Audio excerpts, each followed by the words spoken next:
What is poppin' YouTube? Injuries, injuries, injuries. That's all we've seen in the first 2 weeks of fantasy football. Saquon Barkley, Austin Eckler, alongside so many other players. And so today we're going to be talking about beating the breakout, finding these must-stash players that could be the stars for your fantasy team of the future. Because as we know, even if your studs are healthy right now, all it takes is one hit and they could be out for an extended period of time, a small period of time. It doesn't really matter. So we are going to be diving into these mustache players today. Let's go.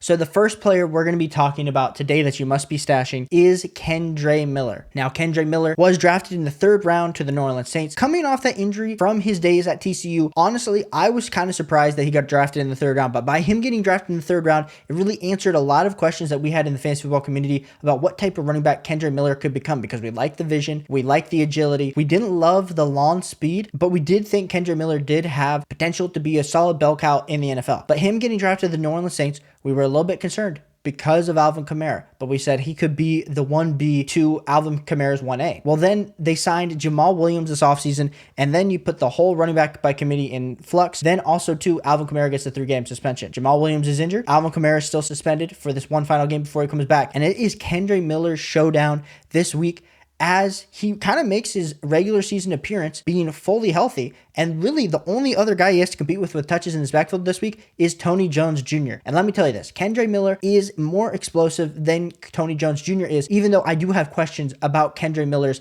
explosiveness. Now, this week, the Saints are going up against the Packers. It's going to be a run-heavy game on both sides. So I really think this could be a week that Kendre Miller, if you have some room on your bench, where we're talking guys that you're not really that excited about, that don't maybe have that much upside, maybe you could go pick up Kendre Miller. Because I'll say this, if Kendre Miller has a big game in week 3, I don't care what anyone is telling you, Kendre Miller will be the #1 waiver wire target next week. Even if Alvin Kamara is coming back next week, I still think Kendre Miller could have a role, and I really think Jamal Williams could be the one that we're talking about having a little bit of issue with in the coming weeks. So I would be targeting Kendre Miller as a mustache for you, and he's my first mustache candidate here today. My next player that I think you should be thinking about picking up is Demario Douglas for the New England Patriots. Now, this is a deeper one, and this one is a little bit more far-fetched than Kendre Miller. The thing we need to understand about Demario Douglas for the New England Patriots, based on all the preseason hype, Demario Douglas was arguably the wide receiver 1 for the New England Patriots. Just based on his usage, based on his targets, he looked absolutely elite. And then we come into this regular season, Devontae Parker, Juju Smith-Schuster, Kendrick Bourne, they're all starting over Demario Douglas. But the thing we're still lacking to see with this New England Patriots offense is this explosion. Now, Demario Douglas was drafted in the 6th round. He's not a tall guy, only 5'8", 179, but he does have a 4.4 40-yard dash, really great speed score, really great burst score. And if we could just see this man get on the field in college, I mean, he had a target rate that was in the top 30 of all wide receivers, and he really played in the slot. That's kind of where he got his bread and cookies. And now I'm not saying that he's just going to come in and overtake Juju Smith-Schuster, because Juju Smith-Schuster is currently the one in the slot role. But I just think Demario Douglas is a lot more explosive.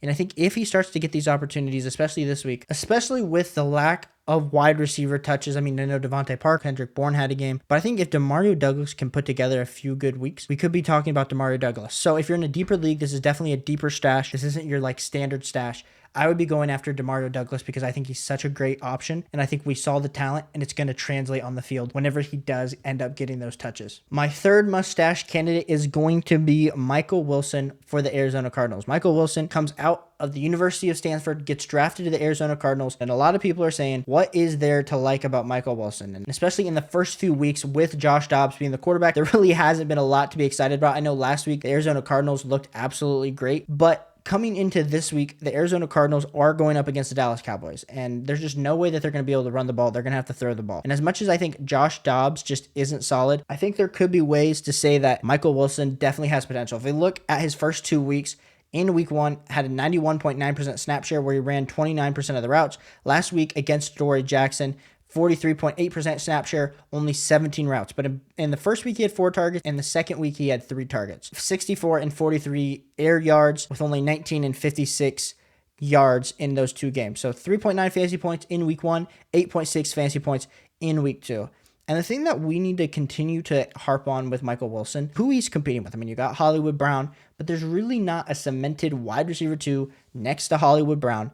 And with him being drafted in the 3rd round from Stanford, we do have to understand that they are going to get him involved to what extent? And I think when we look at Michael Wilson, I mean, his best comparable on-player profiler is to Josh Palmer. I do think there's an upside there that's untapped. With this Arizona Cardinals offense, they're always going to be behind because of the lack and depth of talent on the team. With him lacking so much talent, they're going to have to throw the ball. With him having to throw the ball, these wide receivers are going to have the options to make plays. So yes, I don't like Hollywood Brown this week. I don't necessarily love Michael Wilson, but in the case that you're looking for a stash, the thing is, if Michael Wilson goes off, he's going to go off and he's going to be absolutely emerged. So I am cool taking a shot on Michael Wilson. I'm not saying Michael Wilson's going to become the next Puka Nacua. That's not what I'm saying at all. But I think Michael Wilson, the way that he runs routes, the way that he wins on the NFL field is very good to be translating towards your fantasy football points on a week in and week out basis. So if you like this video, hit that like button, hit that subscribe button. We're continuing to try to provide you valuable fantasy football insights that you either take or you don't take, but we're going to make you a more knowledgeable fantasy football player. So I appreciate you tuning in here today.